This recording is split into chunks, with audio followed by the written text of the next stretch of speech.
Kalau ada macam-macam juga laporin, ya saya akan gigit juga.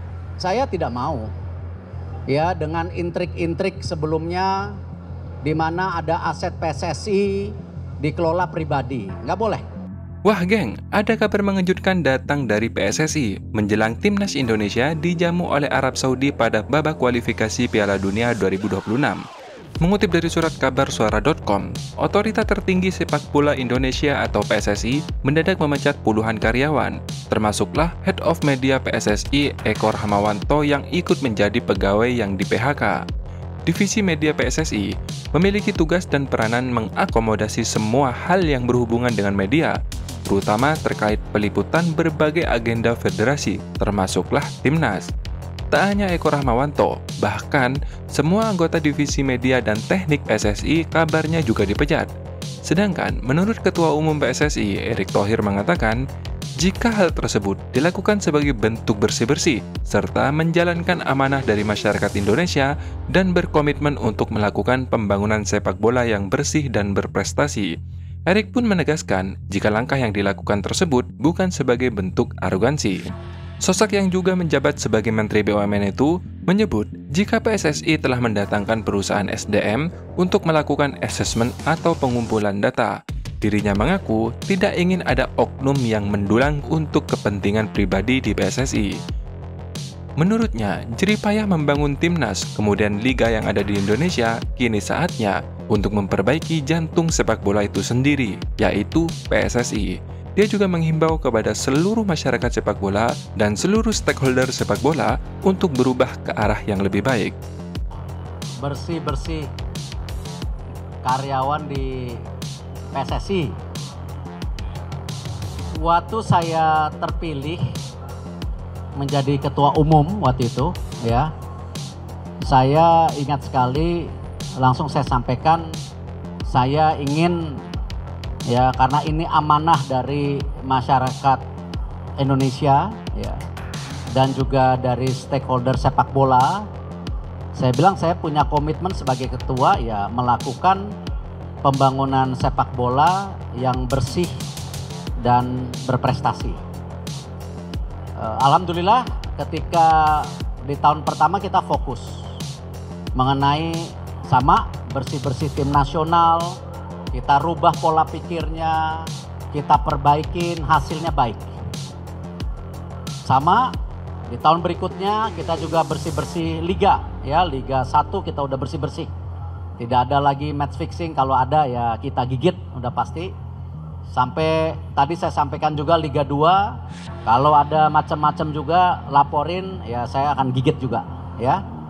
Sama, PSSI ini jantungnya sepak bola Indonesia. Setuju? Nah, karena itu ya saya berusaha memperbaiki bersama Pak Sekjen, bersama semua exco yang mendukung program bersih-bersih saya, bahwa tidak mungkin ke depan PSSI tidak dikelola dengan transparan dan baik. Kita bisa lihat ya dalam melepas tim-tim yang ada di PSSI ini bukan sebuah bentuk arogansi, tetapi kita sudah membawa yang namanya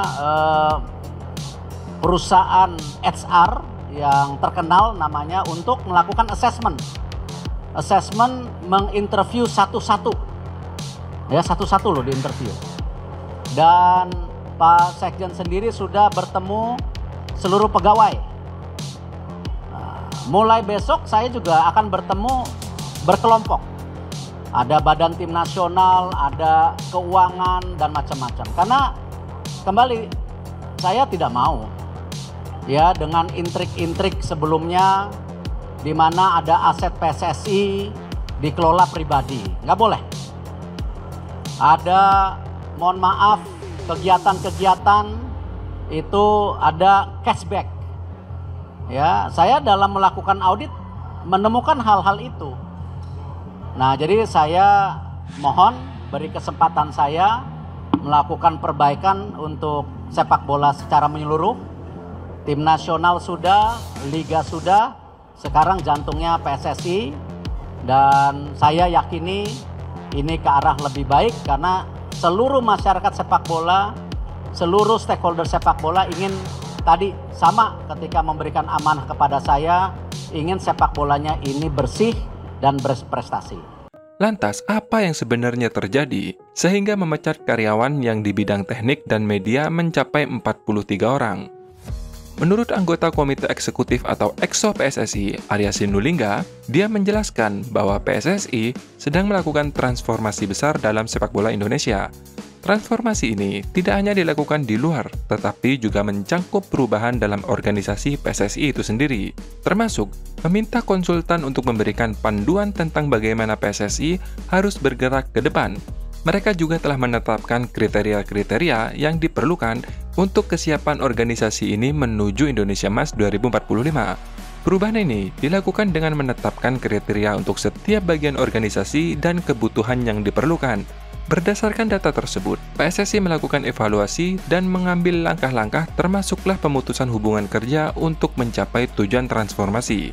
Arya Sinulinga, anggota Komite Eksekutif EXO PSSI, juga mengungkapkan beberapa kasus penyelewengan yang terjadi di dalam organisasi PSSI.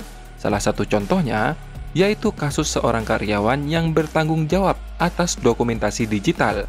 Karyawan tersebut membuat akun pribadi dan memanfaatkan aset digital PSSI untuk kepentingan pribadi, termasuk menjual akun-akun tersebut.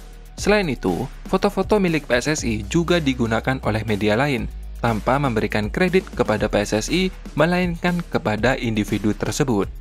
Ketika masalah ini dilaporkan ke pemimpin terkait, tidak ada tanggapan pemberhentian yang diambil, meskipun sudah jelas merupakan pelanggaran pidana. Penyelewengan juga terjadi di pengelolaan akun media sosial PSSI, contohnya akun YouTube PSSI yang sekarang. Ketika PSSI mengambil alih dan merapikan organisasi ini, serta memasukkan AdSense ke rekening resmi PSSI, malah akun tersebut sudah tidak aktif lagi. Gimana, geng?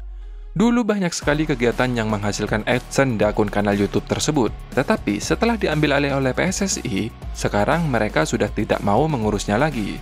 Dan kita lakukan hari ini belum merupakan kemenangan. Ini bukan kemenangan, ini bukan kemenangan saya, tetapi harus kita buktikan menjadi kemenangan bersama. Yaitu apa? Membangun yang namanya sepak bola bersih dan prestasi. Nah, itu dia geng, update terbaru perkembangan sepak bola dari dalam negeri. Bagaimana menurut kalian? Apakah kalian setuju dengan langkah yang diambil oleh PSSI? Tulis pendapat kalian di kolom komentar. Tentunya kita semua berharap langkah ini membawa perubahan positif bagi sepak bola Indonesia. Terima kasih sudah menonton, sampai jumpa di next video. Dadah!